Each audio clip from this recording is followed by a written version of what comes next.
So to do this, first you want to go to the list of all of your website that you ever made in one single account right here.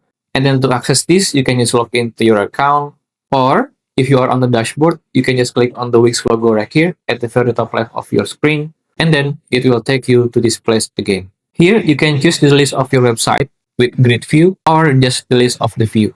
After that, you want to click on the create a new folder right here at the top right of your screen, and then you can just name on your folder, and then just click on create.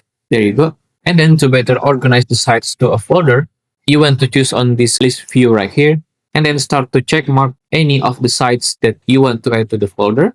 And then here at the top, you can just choose to move the folder, and then click on the folder that you just made before, and then click on move here. And there you go. But keep in mind that when you do move a website to a folder, it doesn't change its website address, website accessibility, and etc. So the organized website won't change anything but the way you access it.